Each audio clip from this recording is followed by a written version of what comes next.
আসসালামু আলাইকুম, সবাই কেমন আছেন? প্রায় এক সপ্তাহ পরে ডিউটিতে বাইরেলাম।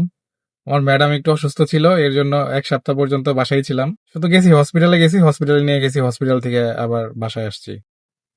এই হলো মালিক রোড, এই হলো মালিক রোডের পাশে সার্ভিস রোডে এই ব্যাংক আলফারান্সি। ম্যাডামরা নিয়ে আসছি এখানে, ম্যাডাম ভিতরে আছে। আমি ওয়েট করতেছি ম্যাডামের জন্য।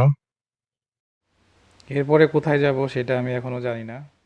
ব্যাংক আলফারান্সি থেকে আবার চলে আসলাম রেডসি মল। এই হলো রেডসি মলের পার্কিং। রেডসি মলের পাশেই সিটি ওয়াক।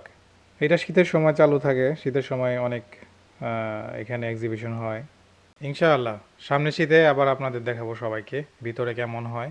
ভিতরে অনেক কিছু আসে, অনেক কিছুর এক্সিবিশন হয়, অনেক দেশের মানুষরা আসে। গতবার এক্সিবিশনে আমি গিয়েছিলাম ভিতরে, কিন্তু ভিতরে ভিডিও করা হয় নাই। ইনশাআল্লাহ সামনের শীতে আবার যখন এক্সিবিশন হবে, ইনশাআল্লাহ আবার যাব, ভিতরে যাব এবং সুন্দর করে ভিডিও করব এবং সবাইকে দেখাবো, আপনাদের সবাইকে দেখাবো। শুধু রেডসি মলই না, এরকম জেদ্দার ভিতরে যত মার্কেট আছে সব মার্কেটে আমার যাওয়া হয়েছে। কারণ আমার ম্যাডামে সবসময় সব মার্কেটেই যাতায়াত করে, প্রত্যেক দিনই যাতায়াত করে।